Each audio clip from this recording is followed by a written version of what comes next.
দর্শক আমন্ত্রণ যমুনা ডেস্কে শুরুতেই জানিয়ে দেব শিরোনাম। সমঝোতা স্মারকে ভার্চুয়ালি সই করেছে ইরান যুক্তরাষ্ট্র, দাবি ট্রাম্পের। তেহরানকে পারমাণবিক অস্ত্র তৈরি থেকে বিরত রাখার হুঁশিয়ারি নেতানিয়াহুর। সমঝোতার ফলে অর্থনৈতিক, সামরিক ও রাজনৈতিকভাবে শক্তিশালী হবে ইরান, মত বিশ্লেষকদের। পররাষ্ট্র সহ বিভিন্ন নীতিতে চাপে যুক্তরাষ্ট্র। ক্যালিফোর্নিয়ায় মার্কিন বোমারু বিমান বিধ্বস্ত হয়ে 8 জনের মৃত্যু। রণক্ষেত্রে আকাশে ভাসমান দুর্গ হিসেবে পরিচিত অত্যাধুনিক B-52।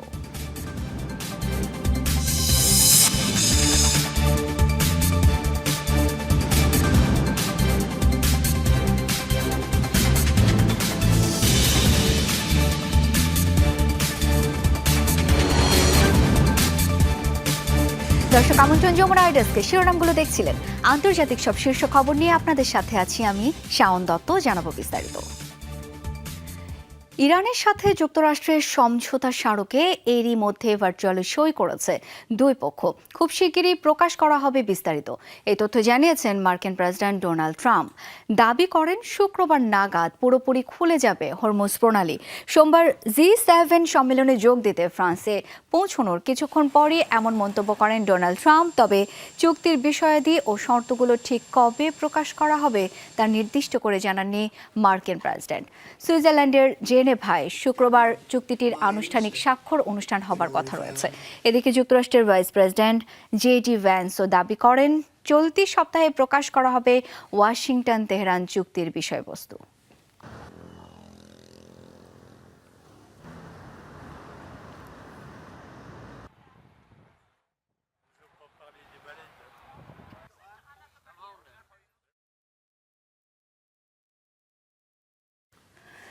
যুক্তরাষ্ট্র ইরান চুক্তির শর্ত জানে না ইসরায়েল।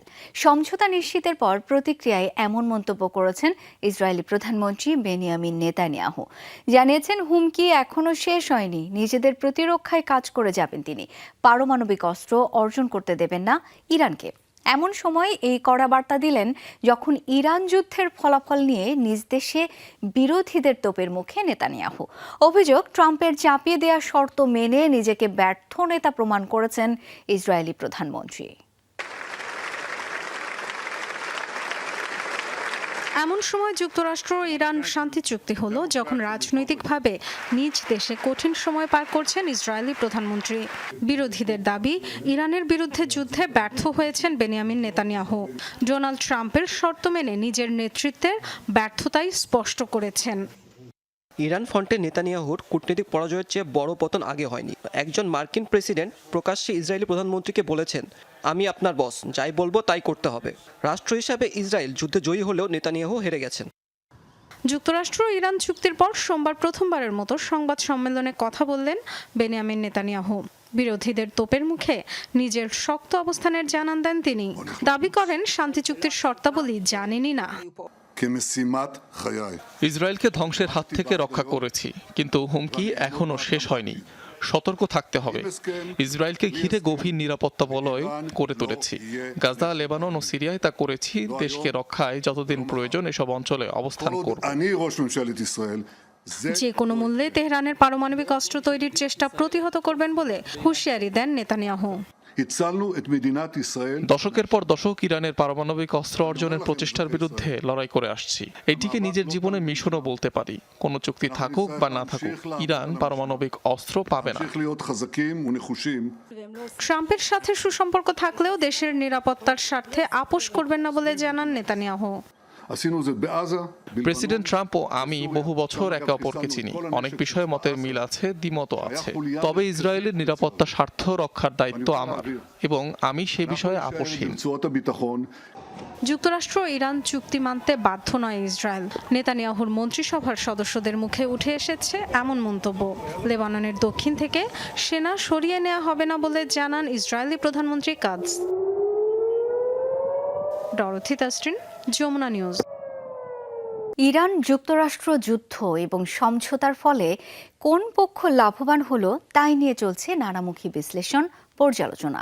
বিশ্লেষকরা বলছেন চুক্তি অনুযায়ী হরমুজের নিয়ন্ত্রণ থাকবে ইরানের হাতেই। অন্যদিকে অক্ষুণ্ণ থাকবে নিজেদের পারমাণবিক অধিকারও। অন্যদিকে যুদ্ধকে কেন্দ্র করে আরব মিত্রদের সাথে দূরত্ব সৃষ্টি হয়েছে যুক্তরাষ্ট্রের। সংঘাতের ফলে জ্বালানি সহ বিভিন্ন পণ্যের দাম বৃদ্ধির কারণে ক্ষুব্ধ মার্কিনিরা।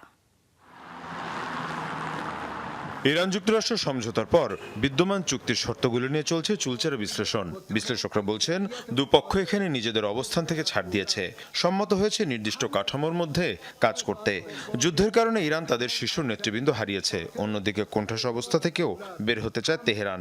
সব মিলিয়ে নীতিগতভাবে নিজেদের পরিবর্তন আনতে বাধ্য হচ্ছে ইরান। ইরান তাদের শীর্ষ নেতৃবৃন্দ হারিয়েছে, তারা কোণঠাসা অবস্থান থেকে বের হতে চায়। সব মিলিয়ে ইরান তার নীতিগত অনেক কিছুতেই পরিবর্তন আনতে সম্মত হয়েছে। বিশ্লেষকরা বলছেন ইরানের সবচেয়ে বড় সাফল্য হলো হরমুজের নিয়ন্ত্রণ এবং পারমাণবিক কর্মসূচির মৌলিক কাঠামো ধরে রাখা। তেহরান বহু বছর ধরে বলে এসেছে শান্তিপূর্ণ উদ্দেশ্যে ইউরেনিয়াম সমৃদ্ধকরণ তাদের সার্বভৌম অধিকার। যদি প্রকল্পের কার্যক্রম অব্যাহত থাকে তাহলে এটিকে ইরানের কৌশলগত জয় হিসেবেই দেখা হবে। এর পাশাপাশি অর্থনৈতিক নিষেধাজ্ঞা শিথিল হলে বিপর্যস্ত অর্থনীতিতে স্বস্তি ফিরতে পারে, ফলে অভ্যন্তরীণ চাপও কিছুটা কমবে। প্রথমত হরমুজ প্রণালী থাকবে ইরানের অধীনে, অন্যদিকে ইরানকে ঘিরে থাকা মার্কিন নৌবহর সরিয়ে নেওয়া হবে। কিন্তু তেহরান তাদের মিসাইল এবং পরমাণু প্রকল্পের পরিধি কমাবে কিনা সেটা স্পষ্ট নয়। নিয়ন্ত্রিত হলেও সেগুলোর কার্যক্রম তারা চালিয়ে যাবে। ফলে রাজনৈতিকভাবে ইরান এখন আরও শক্তিশালী অবস্থানে চলে গেছে। এদিকে বিশ্লেষকরা বলছেন এই যুদ্ধের ফলে নানামুখী ক্ষতির শিকার হয়েছে যুক্তরাষ্ট্র। একদিকে মধ্যপ্রাচ্যের মিত্রদের সাথে দূরত্ব সৃষ্টি হয়েছে, অন্যদিকে ক্ষতিগ্রস্ত হয়েছে আব্রাহাম অ্যাকর্ড। সব মিলিয়ে নড়বড়ে হয়ে গেছে মার্কিন পররাষ্ট্রনীতি। যুক্তরাষ্ট্রের সাথে মিত্র দেশগুলোর দূরত্ব তৈরি হয়েছে। হরমুজ প্রণালী নিয়ে সৌদি আরব, কাতারের মতো দেশগুলো যুক্তরাষ্ট্রের ওপর ক্ষুব্ধ ছিল। ট্রাম্পের কারণে মার্কিন পররাষ্ট্রনীতি নড়বড়ে হয়ে গেছে। ইসরায়েলের সাথে আরব দেশগুলোকে সম্পৃক্ত করে নতুন মধ্যপ্রাচ্য তৈরির পরিকল্পনা ছিল ট্রাম্পের, এটা তো বাস্তবায়িত হয়নি, উল্টো আব্রাহাম অ্যাকর্ড ক্ষতিগ্রস্ত হয়েছে। অন্যদিকে যুক্তরাষ্ট্রের জ্বালানি সহ নিত্যপণ্যের দাম বেড়েছে। তবে সমঝোতার প্রকৃত বিজয়ীকে তা নির্ভর করবে আগামী কয়েক বছর ইরান এই শর্তগুলো কতটা মেনে চলে এবং যুক্তরাষ্ট্র কতটা প্রতিশ্রুতি বাস্তবায়ন করে তার উপর। মীর মুশফিকা হাসান, যমুনা নিউজ। যুক্তরাষ্ট্র ইরান সমঝোতা চুক্তিকে স্বাগত জানিয়েছে লেবাননের সশস্ত্র গোষ্ঠী হিজবুল্লাহ ও ফিলিস্তিনের স্বাধীনতাকামী সংগঠন হামাস। বিবৃতিতে এই সমঝোতাকে মধ্যপ্রাচ্যের জন্য একটি বড় অর্জন হিসেবে অভিহিত করেছে হিজবুল্লাহ। স্মারকটি কার্যকর হলে লেবানন সহ মধ্যপ্রাচ্যের সব ফ্রন্টে হামলা বন্ধ হবার আশাবাদ ব্যক্ত করে গোষ্ঠীটি।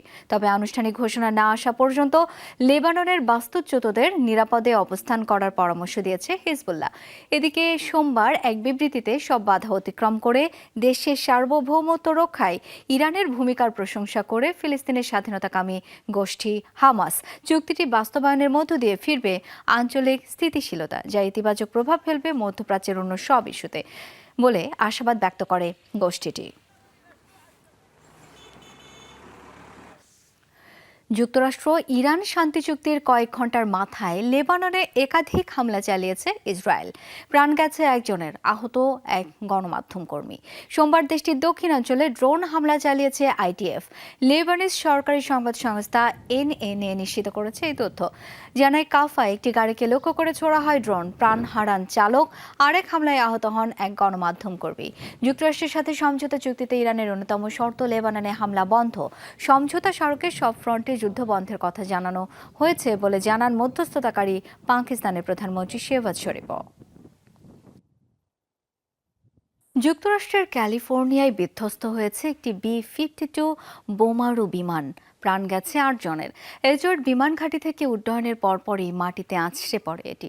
মার্কিন বিমান বাহিনীর অত্যন্ত গুরুত্বপূর্ণ বাহন B-52 স্ট্র্যাটোফোর্ট্রেস, যা শত শত বোমা ও পারমাণবিক ক্ষেপণাস্ত্র বহনে সক্ষম। সোমবার স্থানীয় সময় বেলা 11টা ক্যালিফোর্নিয়ার মোহাবে মরুভূমিতে অবস্থিত এডওয়ার্ডস এয়ারবেস থেকে উড্ডয়ন করে মার্কিন বিমান বাহিনীর একটি B-52 স্ট্র্যাটোফোর্ট্রেস। রুটিন মিশনে ওড়ার কথা ছিল বোমা বিমানটির, কিন্তু উড্ডয়নের কিছুক্ষণ পরই রানওয়ের উপর আছড়ে পড়ে বিশাল বিমানটি। মুহূর্তেই রূপ নেয় আগুনের গোলায়, এক পর্যায়ে পরিণত হয় ছায়ের ধ্বংসস্তূপে। দুর্ঘটনায় প্রাণ হারান বিমানের 8 আরোহী। এর মধ্যে 2 জন ছিলেন উড়োজাহাজ নির্মাতা বোয়িং এর কর্মকর্তা। কর্তৃপক্ষ জানায় এই ধরনের দুর্ঘটনায় কারো জীবিত ফেরা সম্ভব নয়। এখন পর্যন্ত দুর্ঘটনার কোনো কারণ বের করতে পারেনি। প্রাথমিক তথ্য সংগ্রহ করে নিরাপত্তা বোর্ড গঠন করা হচ্ছে। তারা তদন্ত করে মূল কারণগুলো খতিয়ে দেখবে। এতে প্রায় 1 মাসের মতো সময় লেগে যাবে, তারপরই তথ্য উন্মুক্ত করা হবে। রণক্ষেত্রে আকাশে ভাসমান দুর্গ হিসেবে পরিচিত B-52 স্ট্র্যাটোফোর্ট্রেস, যা 32,000 কেজির পেলোড নিয়ে 50,000 ফুট উচ্চতায় উঠতে সক্ষম। এর একটি ফ্লাইটে আনুমানিক 32টি নিউক্লিয়ার ক্রুজ মিসাইল ও শতাধিক বোমা বহন করা যায়। বিশাল এই যজ্ঞের শক্তি যোগায় বিমানের 8টি ইঞ্জিন। মাঝ আকাশে রিফুয়েলিংয়ে সক্ষম হওয়ায় B-52 নির্দিষ্ট কোনো পাল্লা নেই। বোয়িং নির্মিত সাবসনিক এই বোম্বারটিতে মূলত 5 জনের ক্রু থাকে। 1950 সাল থেকে এটি মার্কিন বহরে যুক্ত। সাম্প্রতিক ইরান যুদ্ধেও স্ট্র্যাটোফোর্ট্রেসের ব্যবহার দেখা গেছে। অনিক রহমান, যমুনা নিউজ। রাশিয়ার সাইবেরিয়ায় প্রশিক্ষণ ফ্লাইট চলাকালে বিধ্বস্ত হয়েছে একটি Tu-22 M3 বোমারু বিমান। ইজেক্ট করে প্রাণে বেঁচে গেছেন আকাশযানটির 4 ক্রু। কোনো রকমের গোলা বারুদ ছাড়াই উড্ডয়ন করছিল বিমানটি। সোমবার সাইবেরিয়ার ইরকুৎস্কের একটি বনাঞ্চলে দুর্ঘটনাটি ঘটে। রুশ প্রতিরক্ষা মন্ত্রণালয় জানায়, নিয়মিত প্রশিক্ষণের অংশ হিসেবে উড়ানো হচ্ছিল বোমারু বিমানটিকে। অজ্ঞাত কারণবশত মাঝ আকাশে ইঞ্জিন বিকল হয়ে পড়লে মাটিতে আছড়ে পড়ে এটি। মূলত সোভিয়েত আমলের একটি সুপারসনিক বোমারু বিমান Tu-22 M3, যা Tu-22-র উন্নত সংস্করণ। সাধারণত রাশিয়ার আলোচিত কিনঝাল মিসাইল বহন করে থাকে বিমানটি।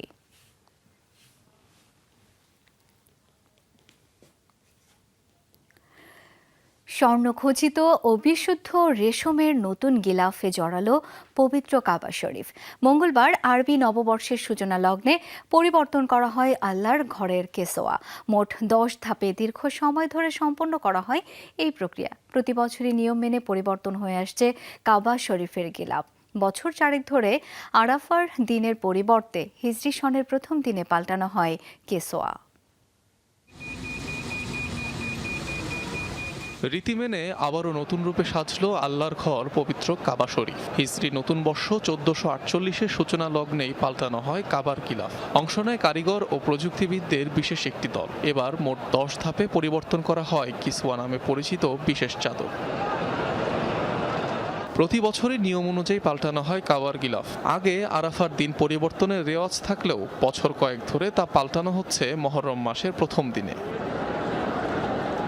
কিসওয়া মূলত বিশেষ ধরনের কালো কাপড়, যার উপর স্বর্ণাক্ষরে নকশা করা হয় কোরআনের আয়াত, আল্লাহর নাম ও গুণাবলী। ফুটিয়ে তোলা হয় বিভিন্ন নকশাও। এতে ব্যবহার করা হয় 825 কেজি রেশম, 60 কেজি বিশুদ্ধ রূপা ও 400 কেজি তুলা। সেলাইয়ে দরকার পড়ে 120 কেজি স্বর্ণমণ্ডিত রূপার সুতা। 42 ফুট উঁচু আর 141 ফুট প্রশস্ত কাবা শরীফ ঢাকতে গিলাফের পুরো নির্মাণ শৈলীতে অনুসরণ করা হয় 7টি ধাপ।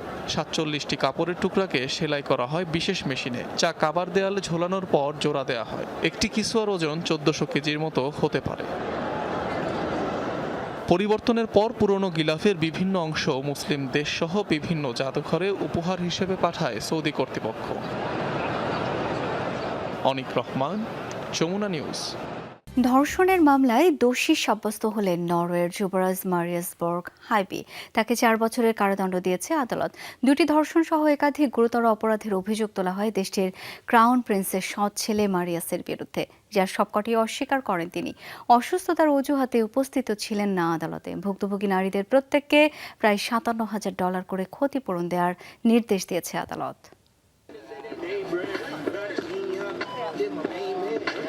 4 বছরের কারাদণ্ডে দণ্ডিত নরওয়ের যুবরাজ মারিয়াস বর্গ হাইবি। 29 বছর বয়সী যুবরাজ একটি নয়, দোষী সাব্যস্ত হয়েছেন 2টি ধর্ষণ সহ বেশ কয়েকটি গুরুতর অপরাধে। 2018 থেকে 24 সালের মধ্যে তার বিরুদ্ধে ধর্ষণ ও নির্যাতনের অভিযোগ তোলে একাধিক নারী। জানা গেছে, রাজপ্রাসাদের এক পার্টিতে দেখা হওয়ার পর অচেতন অবস্থায় বাড়ির বেসমেন্টে নিয়ে এক নারীকে ধর্ষণ করে মারিয়াস। এরপর 2023 ও 24 সালের মাঝে পরপর 3 নারীকে ধর্ষণের দায়ে অভিযুক্ত হন তিনি, যার মাঝে একজন তার সাবেক প্রেমিকা ও নরওয়ের জনপ্রিয় ইনফ্লুয়েন্সার নোরা হাউকল্যান্ড। শুধু ধর্ষণই নয়, গুরুতর শারীরিক আঘাতের প্রমাণও মিলেছে।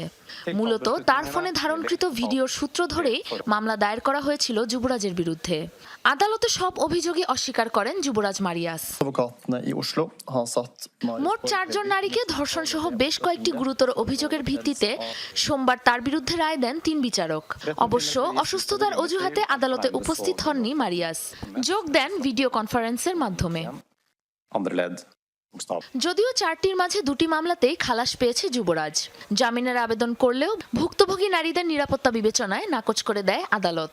যুবরাজের এমন কেলেঙ্কারির ঘটনায় টানাপোড়েনে রাজপরিবারের সম্মান। এই বিষয়ে মন্তব্য করতেও নারাজ রাজপরিবার। এই মুহূর্তে আমি খুব বেশি কিছু বলতে চাই না। এখন পর্যন্ত প্রতিটি রায়ের সারসংক্ষেপ পেয়েছি। পুরোপুরি না বুঝে মন্তব্য করতে চাই না। তবে এই বিষয়ে আমার মক্কেলের সাথে আলোচনা করে রায়ের বিরুদ্ধে আপিল করা হবে। ভুক্তভোগী 4 নারীর প্রত্যেককে মোট 6,40,000 ক্রোনার অর্থাৎ প্রায় $57,000 ক্ষতিপূরণ দেওয়ার নির্দেশ দিয়েছে আদালত। সাবরিনা নুসরাত, যমুনা নিউজ। প্রতিরক্ষায় নতুন মাইল ফলক অর্জন করেছে ভারত। সফলভাবে নতুন দূরপাল্লার ল্যান্ড অ্যাটাক ক্রুজ মিসাইলের উৎক্ষেপণ পরীক্ষা চালিয়েছে দেশটি, নিশ্চিত করেছে ভারতের Defence Research and Development Organisation. সোমবার ওড়িশার এপিজে আব্দুল কালাম দ্বীপে সাবসনিক মিসাইলটির পরীক্ষা চালানো হয়। উৎক্ষেপণের পর গতিপথ, প্রপালশন, গাইডেন্স এবং নেভিগেশন সিস্টেম সহ সবকয়টি মানদণ্ড নিখুঁতভাবে পূরণে সক্ষম হয়েছে ক্ষেপণাস্ত্রটি। মূলত ভূপৃষ্ঠের খুব কাছ দিয়ে উড়তে পারে মিসাইলটি। রয়েছে রাডার ফাঁকি দেওয়ার সক্ষমতাও। দিল্লির দাবি, শত্রু ভূখণ্ডের অনেক গভীরে থাকা যে কোনো লক্ষ্যবস্তুতে সফলভাবে আঘাত হানতে পারে মিসাইলটি। ভারতের সরকারি ও বেসরকারি খাতে যৌথ উদ্যোগে নির্মিত হয়েছে ক্ষেপণাস্ত্রটির নকশা ও অভ্যন্তরীণ সিস্টেমগুলো।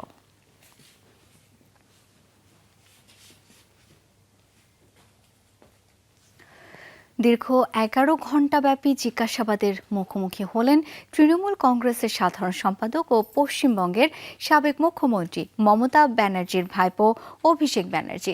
সরকারি স্কুলে শিক্ষক ও কর্মী নিয়োগে অনিয়ম ও দুর্নীতির মামলায় কলকাতার সল্ট লেকের এনফোর্সমেন্ট ডিরেক্টরেট অফিসে নিয়ে জিজ্ঞাসাবাদ করা হয় তাকে। এর আগের দিনও বিধানসভায় বিরোধী দলনেতা নিয়োগ সংক্রান্ত নথিতে এমএলএদের স্বাক্ষর নকলের অভিযোগে প্রায় 8.5 ঘণ্টা ধরে সিআইডির জেরার মুখোমুখি হন তিনি।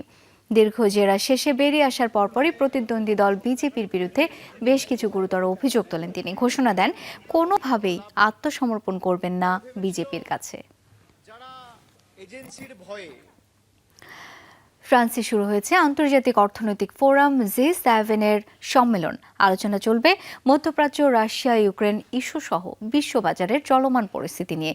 সোমবার আয়োজক দেশ ফ্রান্সে সম্মেলনে যোগ দেন কানাডা, জার্মানি, ইতালি, জাপান, যুক্তরাজ্য ও যুক্তরাষ্ট্রের প্রতিনিধিরা। অংশ নিয়েছেন মার্কিন প্রেসিডেন্ট ডোনাল্ড ট্রাম্পও। এবারের সম্মেলনে প্রতিনিধিদের পাশাপাশি ভারতের প্রধানমন্ত্রী নরেন্দ্র মোদী, ইউক্রেনের প্রেসিডেন্ট ভলোদিমির জেলেনস্কি সহ আরও বেশ কিছু নেতাদের আমন্ত্রণ জানিয়েছেন ফরাসি প্রেসিডেন্ট ইমানুয়েল ম্যাক্রন। 2 দিনব্যাপী এই সম্মেলনে আলোচিত ইস্যুগুলোর মধ্যে প্রধান আলোচ্য বিষয়গুলোর মাঝে থাকবে মধ্যপ্রাচ্য ও রাশিয়া ইউক্রেন যুদ্ধ, ইরানের সার্বিক পরিস্থিতি ও বৈশ্বিক অর্থনৈতিক চ্যালেঞ্জের ইস্যুগুলো। শক্তিশালী ভূমিকম্পে কেঁপে উঠল ইন্দোনেশিয়ার সুলাওয়েসি দ্বীপ। মঙ্গলবার 6.7 মাত্রার ভূমিকম্প আঘাত এনেছে দ্বীপটিতে। সকালে বড় ধরনের কম্পন অনুভূত হয় সুলাওয়েসি প্রদেশের রাজধানী পালু শহর ও এর আশপাশে। উৎপত্তিস্থল শহরটি থেকে প্রায় 43 কিলোমিটার দূরে। মার্কিন ভূতাত্ত্বিক জরিপ সংস্থা জানিয়েছে প্রায় 6 মাইল গভীরে হয় ভূমিকম্পের উৎপত্তি। এ পর্যন্ত বেশ কয়েকটি শক্তিশালী আফটারশক অনুভূত হয়েছে অঞ্চলটিতে। হতাহতের কোনো খবর না পাওয়া গেলেও বিক্ষিপ্ত ক্ষয়ক্ষতির তথ্য জানিয়েছে কর্তৃপক্ষ। অসংখ্য ফল্ট লাইনের কারণে ভূকম্পন প্রবণ হিসেবে বিবেচিত ইন্দোনেশিয়া, তাই প্রায় নিয়মিতই হয় ভূমিকম্প, সুনামি, অগ্ন্যুৎপাতের মতো ঘটনা। টানা 3য় দিনের মতো বিক্ষোভে উত্তাল ইন্দোনেশিয়া। আন্দোলন ছড়িয়েছে কমপক্ষে 8টি বড় শহরে। অর্থনৈতিক সংকট ও জ্বালানির মূল্যবৃদ্ধির প্রতিবাদে শুক্রবার রাস্তায় নামে দেশটির সাধারণ শিক্ষার্থীরা। সোমবার মানুষের ঢল নামে রাজধানী জাকার্তায়। দেউলিয়া হওয়ার পথে ইন্দোনেশিয়া এই ব্যানারে চলছে বিক্ষোভ সমাবেশ। সরকার বিরোধী নানা স্লোগানে উত্তপ্ত রাজপথ। যুক্তরাষ্ট্র ইরান সংঘাতের জেরে অস্থিতিশীল জ্বালানি বাজারের প্রভাব পড়েছে ইন্দোনেশিয়াতেও। এতদিন তেলের দাম অপরিবর্তিতই ছিল দেশটিতে, তবে বেশ কিছু সরকারি ব্যয়বহুল প্রকল্পের কারণে তৈরি হয়েছে বাজেট ঘাটতি। চাপ সামলাতে গেল সপ্তাহে জ্বালানি তেলের দাম বাড়াতে বাধ্য হয় সরকার। এতেই ক্ষোভ তৈরি হয় জনগণের মাঝে।